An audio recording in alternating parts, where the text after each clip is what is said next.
In the wake of coalition victory in the Gulf War, Elizabeth became the first British monarch to address a joint meeting of the United States Congress.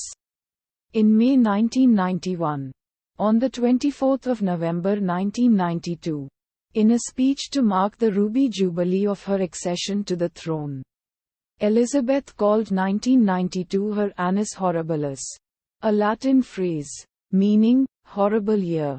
Republican feeling in Britain had risen because of press estimates of Elizabeth's private wealth, contradicted by the palace, and reports of affairs and strained marriages among her extended family. In March, her second son, Prince Andrew, separated from his wife, Sarah, and Mauritius removed Elizabeth as head of state.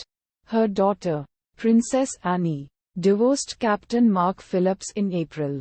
Angry demonstrators in Dresden threw eggs at Elizabeth during a state visit to Germany in October. And a large fire broke out at Windsor Castle, one of her official residences. In November, the monarchy came under increased criticism and public scrutiny. In an unusually personal speech, Elizabeth said that any institution must expect criticism, but suggested it might be done with a touch of humor, gentleness and understanding. 2 days later, British Prime Minister John Major announced plans to reform the royal finances, drawn up the previous year, including Elizabeth paying income tax from 1993 onwards, and a reduction in the civil list in December.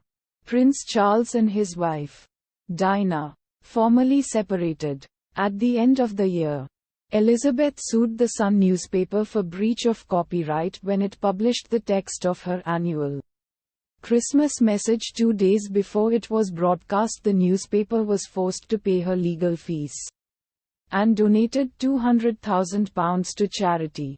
Elizabeth's solicitors had taken successful action against the Sun 5 years earlier for breach of copyright after it published a photograph of her daughter-in-law, the Duchess of York, and her granddaughter Princess Beatrice.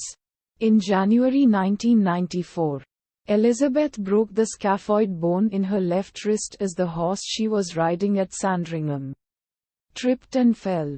In October 1994, she became the first reigning British monarch to set foot on Russian soil. In October 1995, Elizabeth was tricked into a hoax call by Montreal radio host Pierre Brassard impersonating Canadian Prime Minister John Chrétien. Elizabeth, who believed that she was speaking to Chrétien, said she supported Canadian unity and would try to influence Quebec's referendum on proposals to break away from Canada. In the year that followed, public revelations on the state of Charles and Diana's marriage continued. In consultation with her husband and John Major, as well as the Archbishop of Canterbury, George Carey, and her private secretary, Robert Fellows, Elizabeth wrote to Charles and Diana at the end of December 1995, suggesting that a divorce would be advisable. In August 1997, a year after the divorce, Diana was killed in a car crash in Paris. Elizabeth was on holiday with her extended family at Balmoral.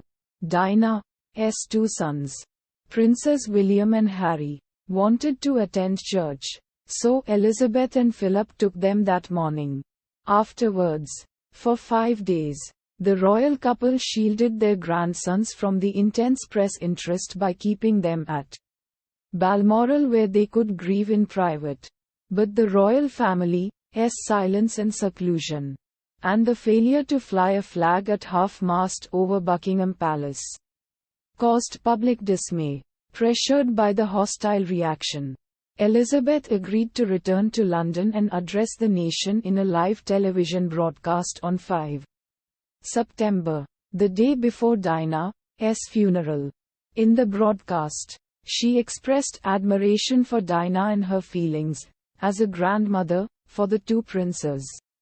As a result, much of the public hostility evaporated.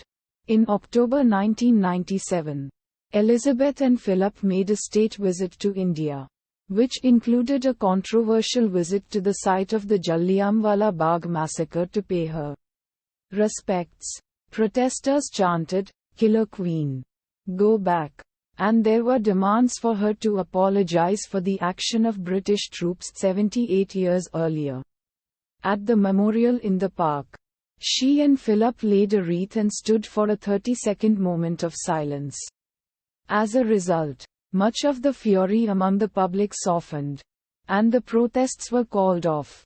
That November, Elizabeth and her husband held a reception at Banqueting House to mark their golden wedding anniversary. Elizabeth made a speech and praised Philip for his role as a consort, referring to him as "my strength and stay." In 1999, as part of the process of devolution within the UK, Elizabeth formally opened newly established legislatures for Wales and Scotland, the National Assembly for Wales at Cardiff in May, and the Scottish Parliament at Edinburgh in July.